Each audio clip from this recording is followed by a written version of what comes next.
So today we are going to do letter chronological letter 102, 103 A and B. Over to you, Vibhaji. You don't need an introduction, so please start the session. Nice to Thank you, have you back. Bimalji. Thank you so much. Yes, and I'm glad to be back here. Uh, as you said, we are doing the chronological letter number 102, which is Mahatma letter number 56 from the Barker series. So this is actually this one and the next two letters. They are short letters, and we hope to finish them maybe today or in another one more session. Now, this letter number 102, it was written by Mahatma KH to AP Senate, and it was received in January 1883 at Allahabad. This is a short letter, and it is very interesting because even though there are no direct occult teachings in it, but many things of importance can be learned, which I will point out as we go through the letter. Now, the letter begins by Mahatma KH. He is asking Senate to give Hume a lenient treatment, to be tolerant and charitable towards Hume. But at the same time, he cautions Senate to be very prudent. He should be sensible in dealing with Hume. Now, why this was so? We have seen in the previous so many letters, Hume's behavior towards the Theosophical Society and towards the Mahatmas, it had become very offensive. He was openly launching attacks on them. Now, there was one factor which greatly affected Hume's this moral turpitude. That means wickedness of his mind. Why he was behaving like that. And this factor was the evil powers which Hume had himself attracted to his own self. His own moral turbulence, that means his mental agitation, it had subjected him to the influence of these powers. Now, there is an old saying which says, like attracts like. Okay, so if in our whatever is there within our mind, it will attract similar things or similar vibrations from outside. And these external agencies, they reinforce the tendency of the mind. It can be a good tendency or a bad tendency, but it is reinforced by the external vibrations which are attracted by the mind itself. And then the person becomes more strongly established in that tendency. So this is exactly what was happening with Hume. He was pushed on in this direction, half maddened by the evil powers. This is what Mahatma Ji says. He was half maddened by these evil powers. So Mahatma Ji is telling Senate that therefore you should be lenient and tolerant towards him. But you should exercise prudence, that is sensibility in dealing with him. Now, one thing to understand here is what are the evil powers which Mahatma Ji is saying that they have half maddened Hume. It means they have a sway over human mind. Now, if you read the other Mahatma letters, reference has been made to the battle of light against darkness. And in one of the letters, Mahatma Ji speaks of brothers of light and brothers of shadow. In yet another letter, he explains that everything in this universe is contrast, that is opposites. So just like there are Dhyan Chauhans, there are the contrasts of Dhyan Chauhans also, which he calls as Mamo Chauhans, M-A-M-O, Mamo Chauhans. So these Dhyan Chauhans, they are planetary intelligences. They are pure, and their law is always about light, knowledge, and creation. Okay, these Dhyan Chauhans, they preside at every Manvantar. They build the cosmos. But their contrast, that is the Mamo Chauhans. Who are they? So these Mamo Chauhans, they are the dark Chauhans which preside at Pralay. And their law is always darkness, ignorance, destruction. So they are the exact opposite of the Dhyan Chauhans. And they are the imperfect planetary spirits. So understand that they are also high beings because they are also planetary spirits, but they are imperfect. They possess destructive intelligence. And in Tibetan Buddhism, these Mamo Chauhans, they are considered impure manifestations of consciousness, or they are the malicious spirits. And they are very real and evil powers.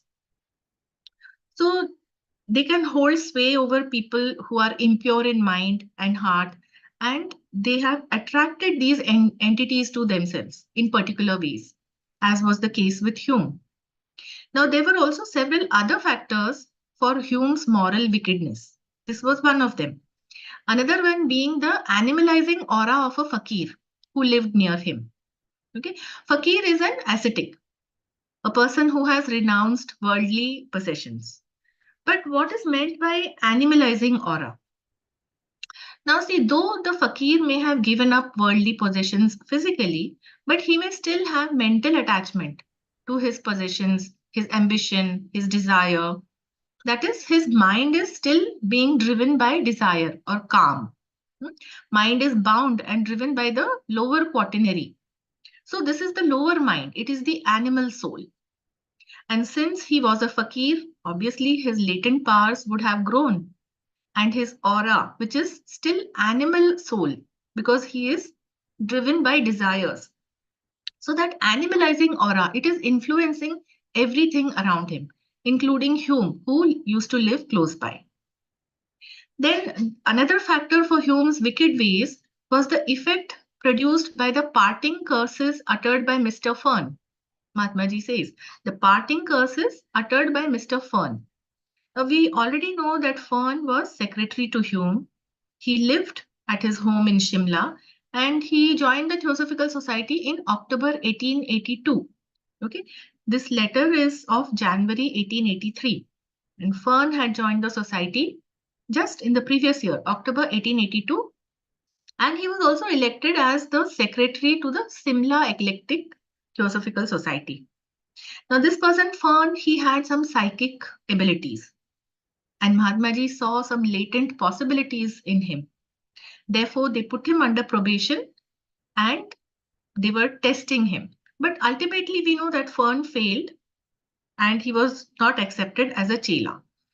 So Mahatma KH had already mentioned to Senate that if Fern failed, then he will do his best to pull down the society with him. These were the words of Mahatma KH.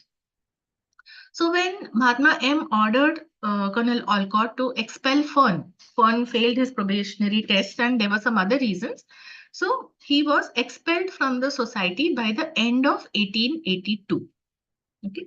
And now what we are reading this letter, which is about January 1883. So just 1 month before he had been expelled. So when he was expelled from the society, probably Fern also parted ways with Hume, because Mahatma Ji writes that Fern made some parting curses. And these parting curses, they were not unjust or unprovoked. It means that Hume must have done or said something to provoke Fern. And that is why he mouthed all these curses. And now they were having their adverse effect on Hume's already wicked morality. So here we can note one thing, their abilities when they become active, as in case of Fern. Then in some order of proportion, the power of speech also grows. Whatever he can say, that can come as true, that can come to pass. It can have an influence towards whomever it is directed, just like Fern's curse was having its effect on Hume. And even otherwise, the spoken word, it has great power. So we must never speak an idle word, and least of all any injurious or harmful words. Then Mahatma Ji cites another factor for Hume's moral turpitude. In another previous letter, it was mentioned that Hume had taken some Swami of Almora as his master. And very injudiciously, he was practicing pranayam. He did not have any proper discretion what ill effect this pranayam could bring if it is not done rightly. Then Hume started considering himself as an adept, which was actually far from the truth. Mahatma Ji says that in fact, Hume developed some capability of mediumship in himself, and this made him vulnerable to being influenced by wrong kinds of external entities. And also, Hume became very impervious or resistant to the right influences. So, first thing we should understand that there is a world of difference between mediumship and adeptship. The adept, he develops his spiritual will to the utmost. and he commands it. Whereas a medium's will is too passive. It is easily subjected to the command of any stronger external entity. So this has also been explained in sufficient detail in our theosophical literature. So Hume's injudicious practice of pranayama, by this he had developed mediumship, not adeptship, and that too to some extent. And Mahatma Ji says, moreover, he was stuck with it for life. That means once it is developed, it cannot be undone. And by this, he had opened wide the door to influences from wrong quarters, the wrong influences, the malicious influences. And he became impervious or resistant to the right influences. What are right influences? We know that right influences are the spiritual influences. They are always flowing from the Mahatmas. They are the adepts. And our receptivity of these spiritual forces, it depends on purity of our heart, mind, and motive. So the dangers of injudicious practice of pranayam, they are very clear. It can be safely done only under the guidance of a competent and qualified guru, personal instructions by the guru. So it is not encouraged in TS pranayam. Then Mahatmaji tells Sinet that due to all these factors, that is, what are the factors we have seen? The evil powers, the animalizing aura of the fakir, the parting curses of fern, and injudicious use of pranayam. So all these, they contribute to Hume's sin.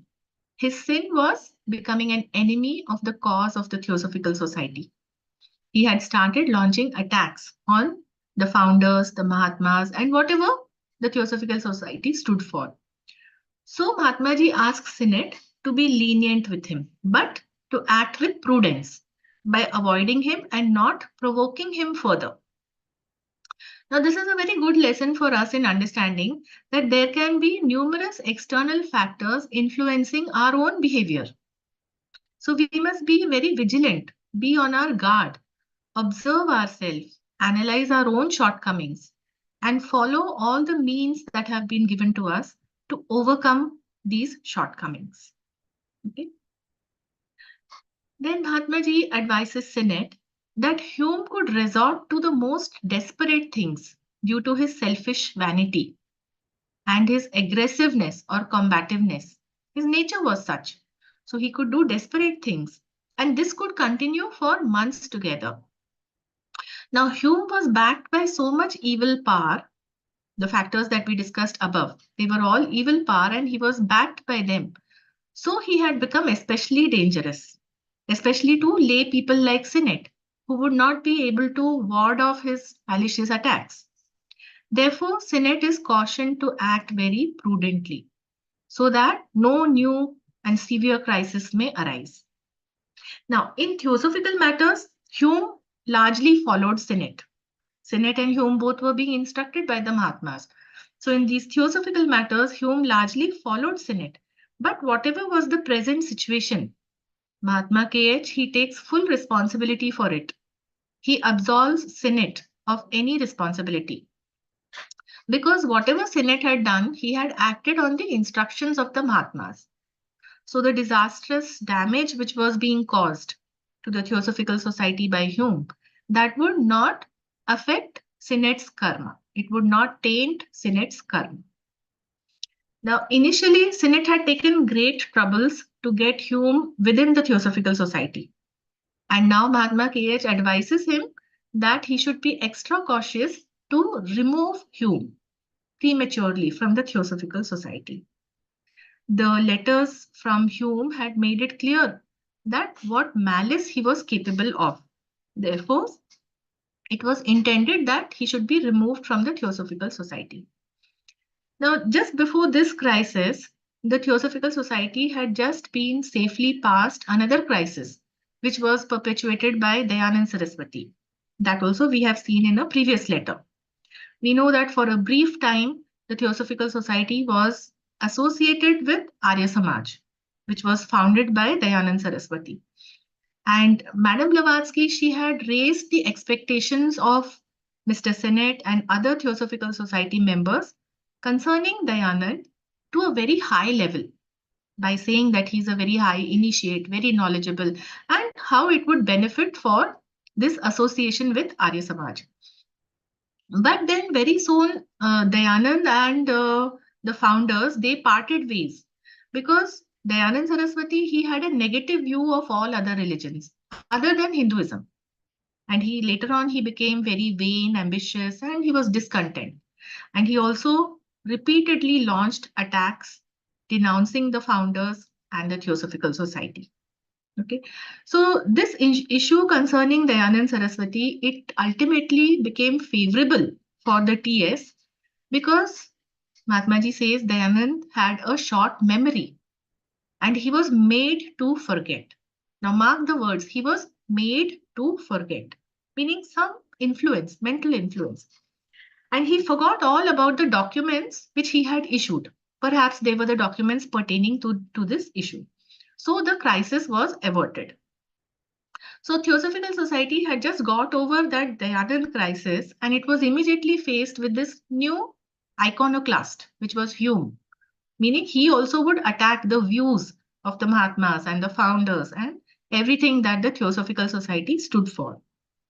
Now, after learning the truth about Hume from Mahatma KH, suppose if Sinnett denounced Hume, then in all probability, Hume would also launch similar attacks on the society and the founders, just like Dayanand had done.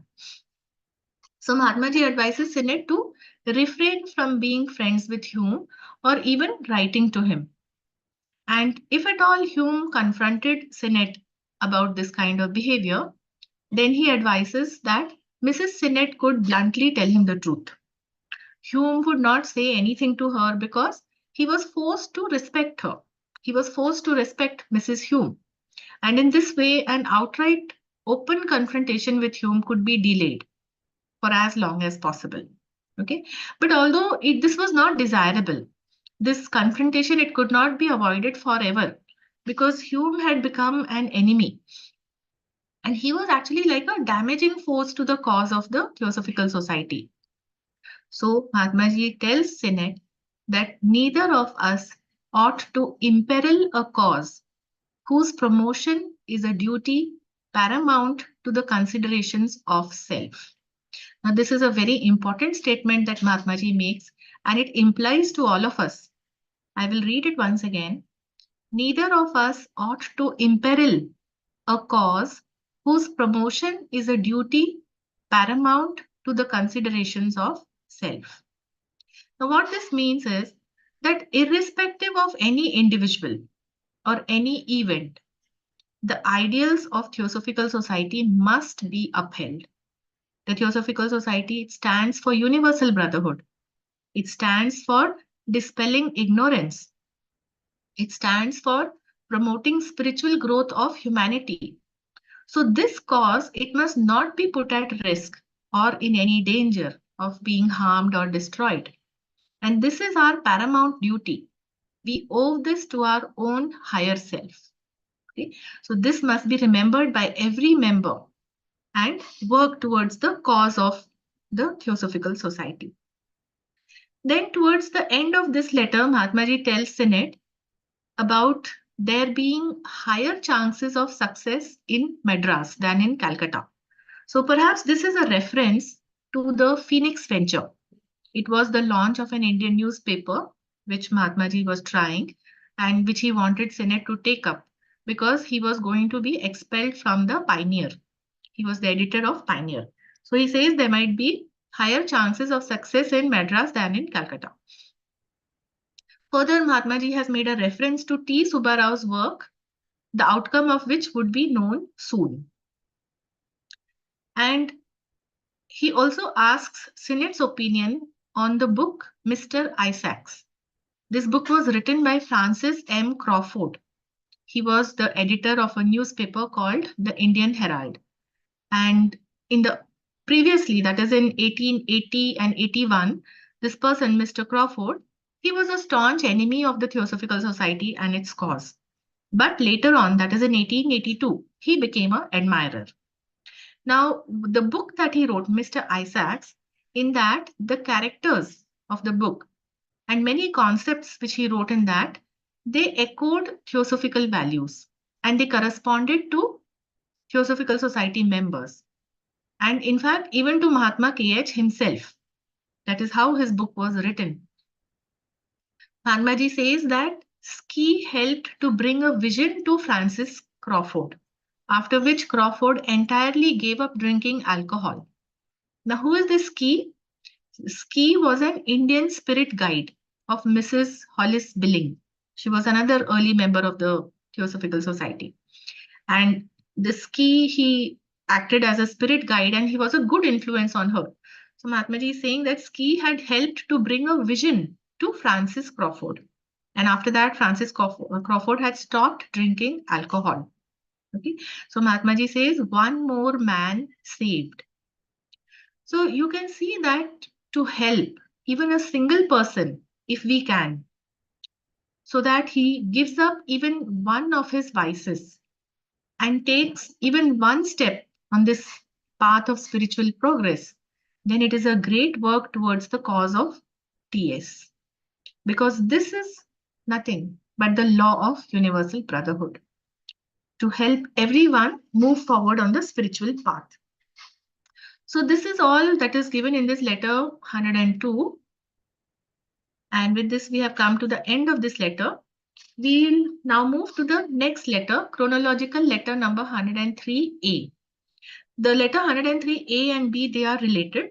In fact, not much is known about the context of this letter 103A. It was written by Mahatma KH to most probably Colonel Olcott. And it was received in the same month, January 1883, by Colonel Olcott at Adyar. So, as I said, this letter is quite obscure and we don't know the context of the events belonging to it. But we know that at least partly the letter refers to the honesty of Mrs. Hollis Billings. She was another member, early member of the Theosophical Society. Now, Mahatmaji, he would have enclosed a letter from C.C. Massey along with this current letter, which he's sending to Olcott. And he asks Olcott to read it, that letter from C.C. Massey. So he's asking Olcott to read that letter and he tells Olcott to recall a message regarding £100 which Mahatmaji had given him, meaning the message which Mahatmaji had given to Olcott in the presence of Mrs. Billings and Madame Blavatsky. Mahatmaji urges Olcott that whatever message was given, so to tell the whole truth about that event and to send this message to Senate and also the conditions under which Mahatmaji had spoken to him. So this letter, it is not very clear, but when we go to the next letter, we will have some more clarity on this. This CCM's letter, Mahatmaji tells, it should not be shown to Madame Blavatsky, but it should be returned to Allahabad. That means it should be sent back to Senate, along with Olcott's remarks. So let us see what was this context and what was this message all about, Mrs. Hollis Billings. So that is given in chronological letter number 103B. So this again is a letter from Mahatma KH to AP Senate.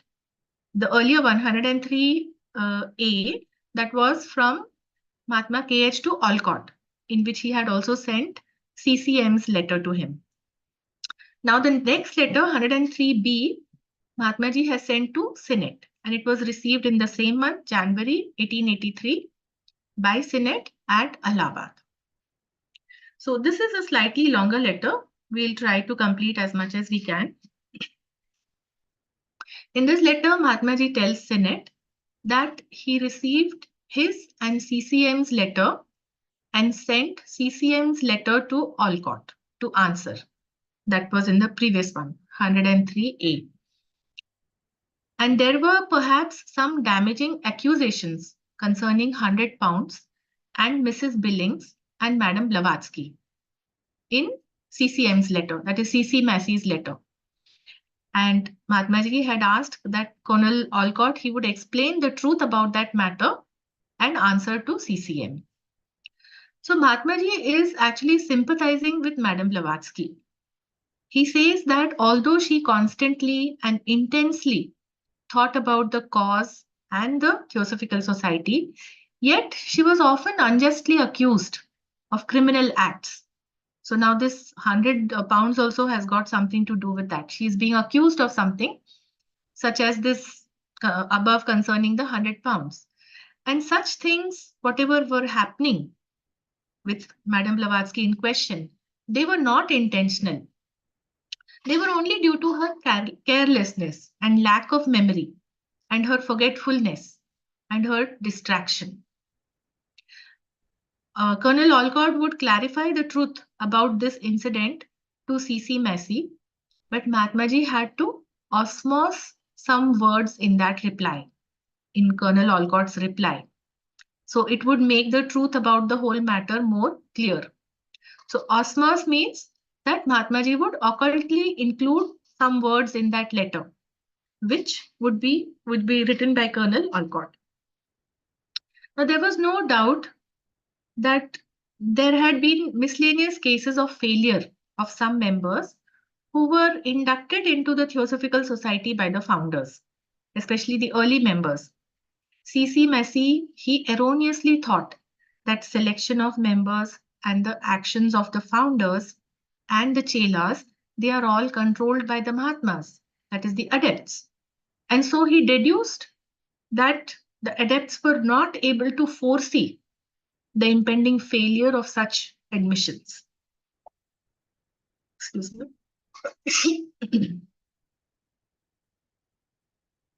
Okay, so this was a misconception which C.C. Massey had, that the Mahatmas, they control the admissions and the actions of the founders. That is not the case. And Mahatmaji explains that the adepts, they do not exercise any such control. It has been explained in earlier letters also. And yet many people, they continue to believe it, and they keep raising objections against the Mahatmas. Now this point has to be very carefully noted. The Mahatmas, they do not control the selection of members for admission to the Theosophical Society, nor do they control the actions of any member, including the office bearers. So generally, they are not concerned with such sundry events. These events are inconsequential to them, and they don't guide such events. Whatever names were quoted by C.C. Massey in his letter, the persons or the members who had failed. So Mahatmaji says that each of that man was a useful factor towards producing the net result of the Theosophical movement. So it is true, though those people might have been failure, but they had been useful factors in producing whatever was the net effect of this Theosophical movement. Now let us see how. For example, when the Theosophical founders arrived in India in 1879, they were drawn to Bombay instead of Madras. And this happened due to the presence of Harichand Chintaman. He was in Bombay.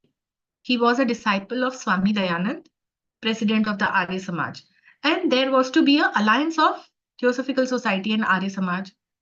So Mahatmaji says that going to Madras instead of Bombay at that point in time, it would have led to failure of the Theosophical movement. See, so here we can see what the Mahatmas can foresee. Had the party gone to Madras at that time instead of Bombay, it would have led to the failure of the Theosophical movement. So in this manner, Harichand had actually been useful because he drew the party to Bombay, even though later on Harichand himself proved to be a failure. Okay. Similarly, there were these other two people, Edward William and Rosa Bates. They became early members of the Theosophical Society in New York in 1877. And whatever were their activities, but they made a picture kind of that the Theosophical group is a very English group. Okay. So Mahatmaji says that even this was good because that when this group, they sailed to India, when the founders sailed to India along with these people, Edward William and Rosa Bates, then this group, it was met with bitter criticism by the journalists. They had portrayed the whole thing to be very English. So they thought that this is a missionary group, something like a missionary group who's coming to spread their philosophy in India. So they were met with bitter criticism by the journalists.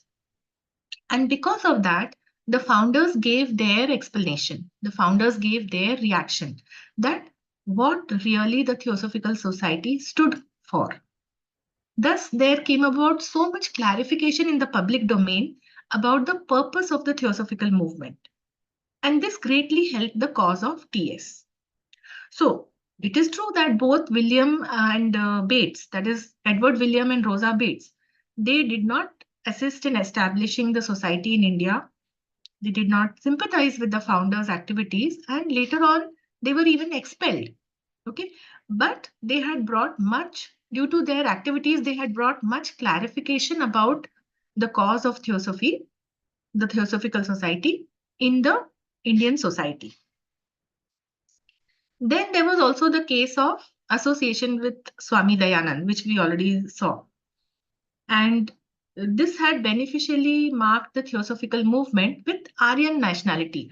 So it would be more acceptable to the Indian society, the Theosophical movement, because it would be aligned or associated with this Aryan nationality. And actually, later on, as we know, Dayanand also proved to be a failure. And lastly, Mahatma Ji says that it is Hume who helped the Theosophical movement greatly by his influence. Now we know that Hume was a very high ranking British officer, and even in his defection from the society, it would prove beneficial to the promotion of the Theosophical Society's movement. And by this time, that means by the time this letter was being written, it was already known that Hume was a secret enemy of the Theosophical cause, and soon it would become known to all. Okay, so even though we see that all these people, Harichand, Edward William, Rosa Bates, Dayanand, and A.O. Hume himself, they had failed, they proved traitor or enemy, yet they brought benefits to the entire Theosophical movement in some way. From this, what can we understand? This thing goes on to show that we must never judge other people, least of all on outward appearance. We might think that they are not beneficial members, or they are not working towards the cause of Theosophical movement, but we never know how they are influencing or helping the cause of the society. So Mahatma Ji adds that all these people, they had the opportunity. They could have brought incalculable good to their own personal karma, but they lacked in morality. So their personal karma was adversely affected, even though indirectly they had been beneficial to the cause of Theosophical movement. Then we come to this incident about the 100 pounds concerning Mrs. Billing. So Mahatma Ji speaks in her defense that yes, Mrs. Billings is a medium, but she is a very honest medium. She had exposed false mediums like Mrs. Simpson of Boston and Mrs. Cook Jr. But the American society of those times, it was so enamored by all this phenomena, by the Maya and the kaleidoscopic changes of feelings, that they would rather trust all the false mediums rather than trusting Mrs. Billings. So Mahatma Ji says that Mrs. Billing, she actually is more honest. She holds more sterling virtues and honesty than all those dishonest mediums put together. And then Mrs. Billings, she joined the Theosophical Society. She remained loyal to it. And it was due to her loyalty that the other members, the other patrons of Theosophical Society, they were accusing her and they were disregarding whatever she said. So this once again comes as a lesson to us that can we stand our ground like Mrs. Billing? Can we keep our allegiance to the behests of truth in the face of such personal injustice? Like Mrs. Billings was being subjected to by other members, but she remained loyal to the society. So similarly, can we keep our allegiance to the society if we are faced with such personal injustice? Then Mahatma Ji further states that although in her normal state, Mrs. Billing is incapable of falsehood or deceit, but she can easily turn traitor if she is not closely watched by Ski. Ski, we have seen, was the Indian spiritual guide. So why can she turn traitor? Because Mrs. Billing is a medium. We've seen difference between medium and adeptship. So medium means that she surrenders her will and her higher principles to external entities who may be malicious, and they work through her. Okay, so she can turn traitor. And this can be prevented if she is watched by Ski, because Ski was the Indian spirit guide who was having a good influence on her. So it is true that influence of Ski on Mrs. Billings, it does amount to an occult phenomena. Mahatmaji expresses his disgust about going into the details of this or even some other genuine occult phenomena which occurred to gratify the cravings of some people like Alcott and Sinnett himself. Mahatmaji calls it that it is a thing of amusement for beginners. They want to see some phenomena. They want to see some results. Okay. But all that was allowed because Mahatmaji knew that very good spiritual growth would come for these people, for Sinnett, for Alcott. So see the foresight that the Mahatmas have. They know that these people will benefit. And so some occult phenomena were allowed at that time. But what happens in mediumistic phenomena? In mediumistic materialization, the phenomena are deceptive. And the people, they get deceived. They are cheated. They are taken in by their own credulity because they readily believe anything, whatever they see, they believe it. And they get deceived due to their carelessness or their skepticism. So it is not the job of the adepts to be continually explaining away all these deceptive appearances. Mahatmaji states that at the present time, all that they are offering to the people is some part of their knowledge. The ageless wisdom of which the adept hierarchy is the custodian. So some part of that is being offered to the people. And that knowledge, it should be accepted or rejected based on its own merits, the merits of that knowledge. This acceptation or rejection, it should not be based upon the source of the knowledge. That means it is coming from the adepts. That is why you should accept it or that is why you should reject it. That should not be the criteria. It should be, the criteria should be based on the merit of that knowledge. Now, in return, the adepts, they do not expect anything. They are offering us this knowledge, but they do not expect anything, neither allegiance, that is commitment, nor loyalty, not even simple courtesy. Because even if someone says that, yes, we commit ourselves to you, they would have to decline it. Now, this is what the Mahatma says, they would have to decline it. Why so? Because these aspirants, they are given the knowledge and they are free to do as they think fit. All these theosophical studies which we are doing, which we are going through, we are free to apply it as we think fit. And these aspirants, the people like us, we have to learn through our own mistakes and we have to develop the faculty of Vivek. Masters will never interfere with our karma or our free will. They are giving us the knowledge, but we have to apply it and learn it through our own mistakes. So an aspirant, so he's free to do as he chooses, right? He becomes bound by allegiance and loyalty to the adept brotherhood only when he is taken as an accepted chela. Till that time, he is free. He can do as he chooses. So that is why the Mahatmas don't expect anything from the people to whom they are giving the knowledge. None of those British theosophists, they were accepted chelas. So masters did not expect anything from them.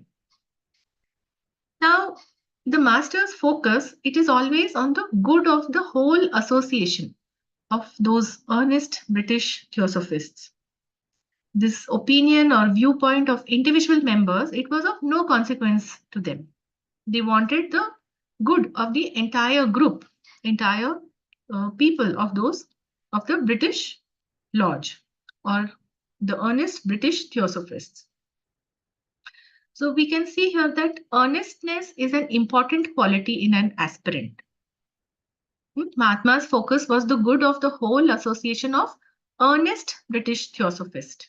So earnestness is an important quality in an aspirant.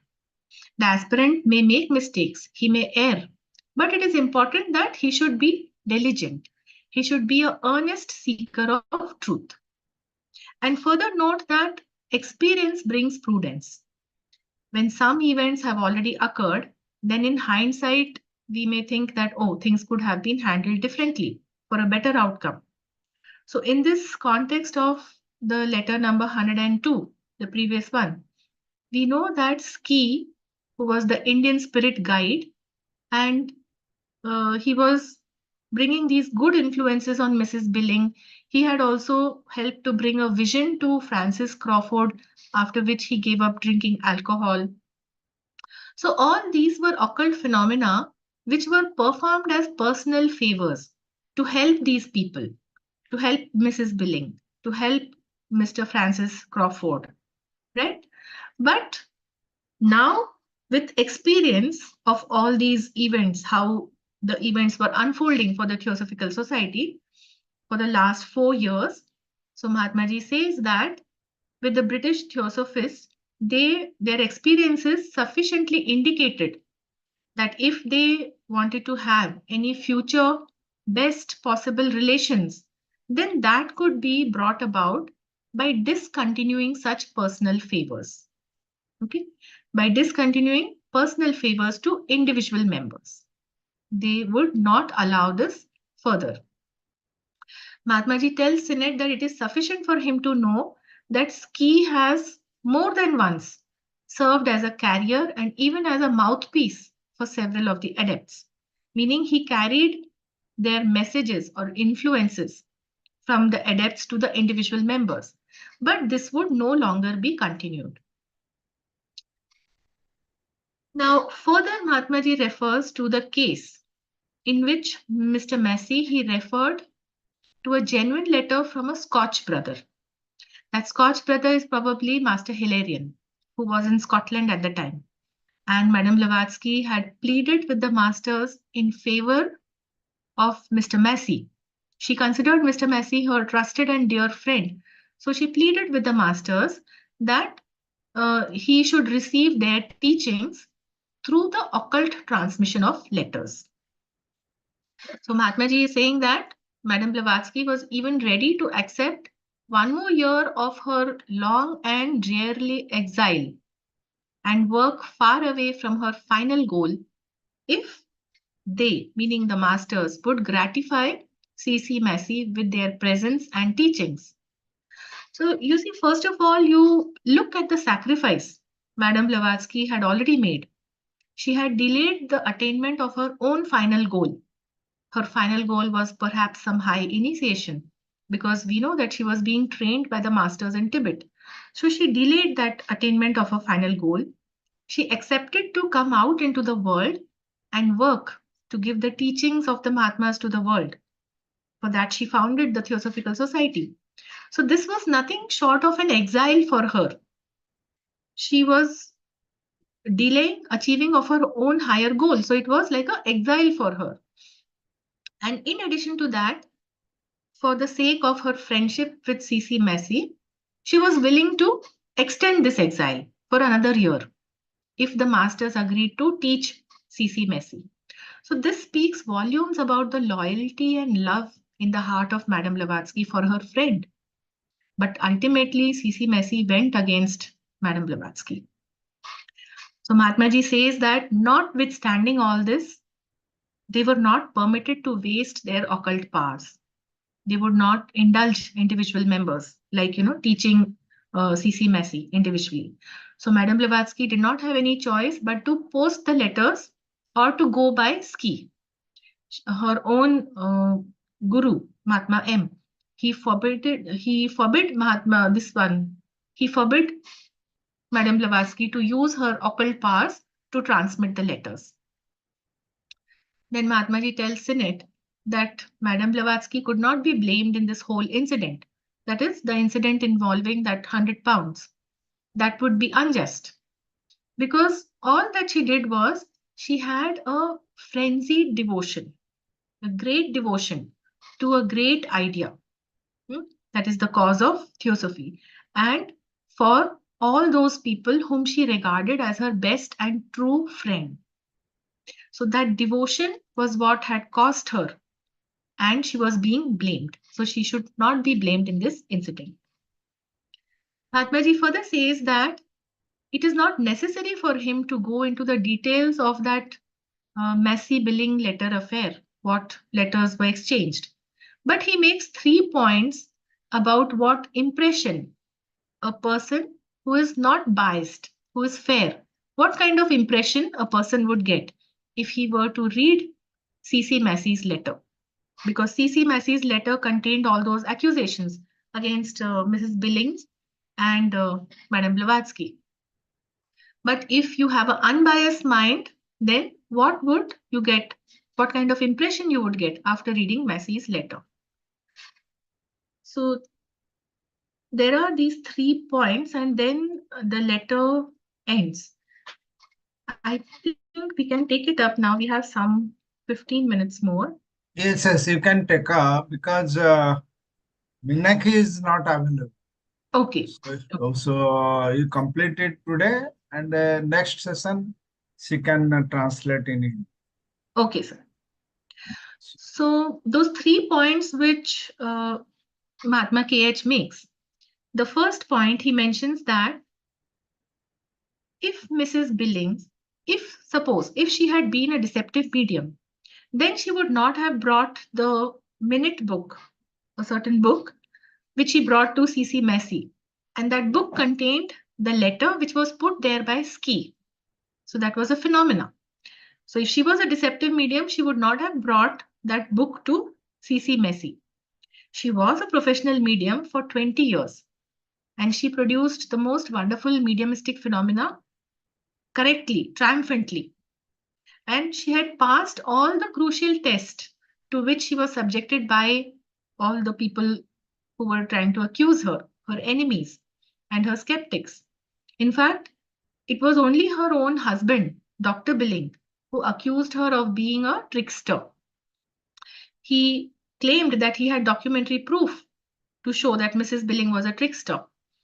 And Dr. Billing, he was severely admonished by Madame Blavatsky. Madame Blavatsky even sought to expel Dr. Billing from the society. So Dr. Billing hated Madame Blavatsky, and that was his motive to implicate Mrs. Billing and HPB. So this was one point that Mahatmaji raises. What was the reason that Dr. Billing was trying to implicate Mrs. Billing and Madame Blavatsky? The second point, he says that the message on the back of Dr. Wilde's letter, Dr. Wilde, another member of the Theosophical Society in England.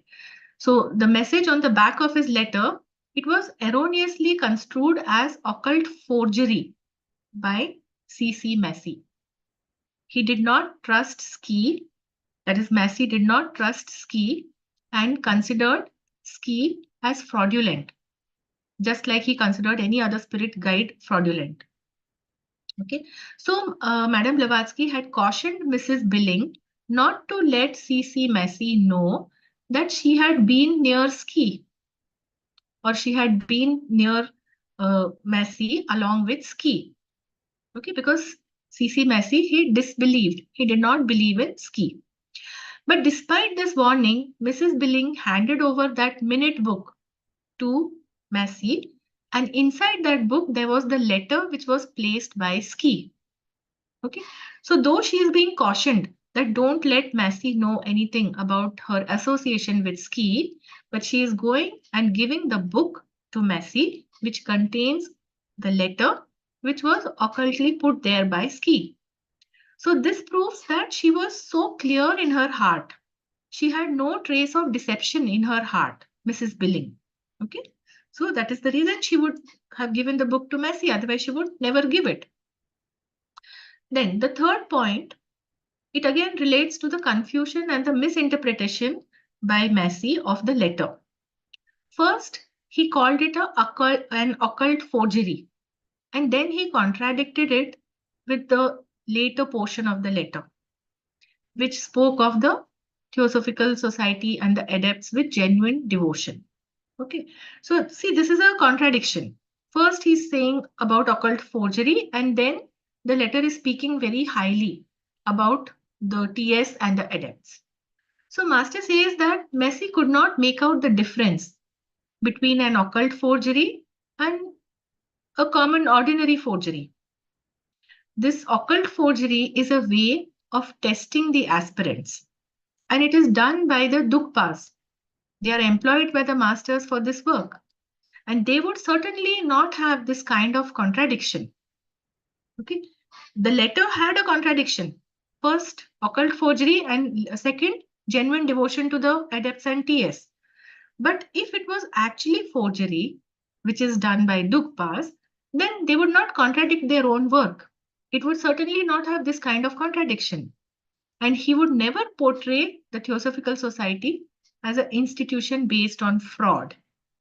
Rather, it is the very opposite impression that it is his crowning glory, the Theosophical Society.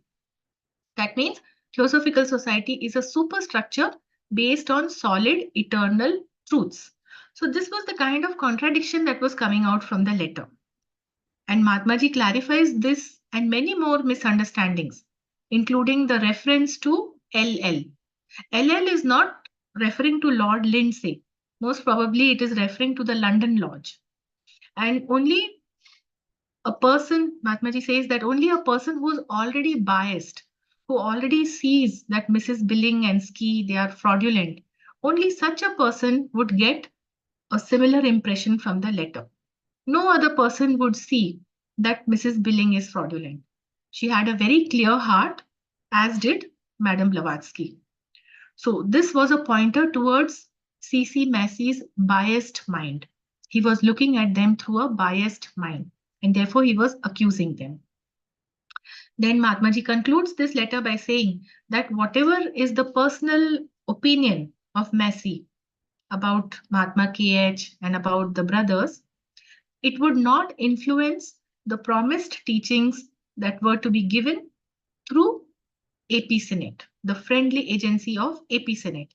So Mahatmaji was personally communicating to Senate through these letters and giving these teachings. And he had promised that Senate would receive more teachings. So whatever C.C. Massey said or thought, it would not influence these teachings. The correspondence on theosophical teachings between Mahatma KH and Senate would continue as before. So with this, we end the letter 103B. So thank you very much. And as Pradeepji mentioned, there is no Hindi translation. So then we can go in for discussion of the letter. Any questions or any thoughts on it?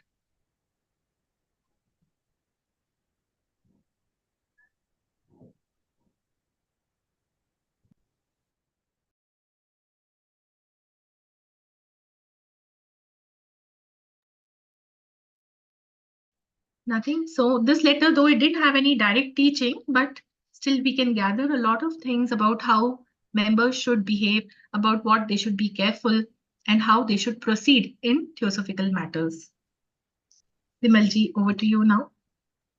Yeah, I just one comment that I have is that, see, what I like generally grasp from the whole thing is the detail to which the masters are willing to go to make a success of their aim.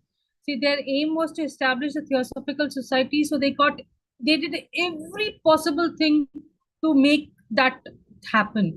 Whether it was for an entire year helping HPB write the secret doctrine in 1889, or before that the ISIS unveiled, or before that all that happened in Shimla, and then all these letters in 81, 80 to 83.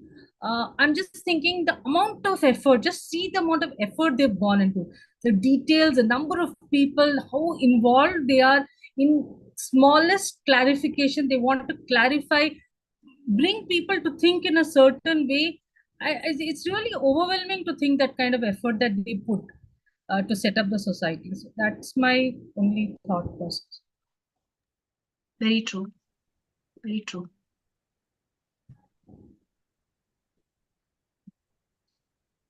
So if anybody has anything else to say, otherwise we can end. I see Mitalini's sister, so as usual, let's end our day with her beautiful voice and sound. Sister Mitalini, please. Namaste. Namaste to all. Om.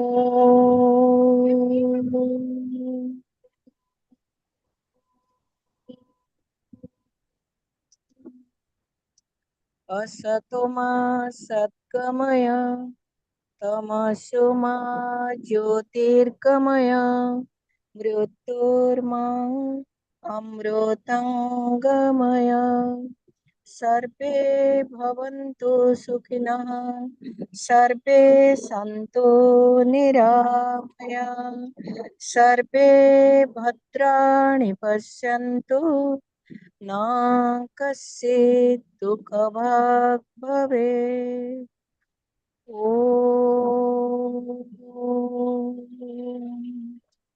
Shanti Shanti Shanti.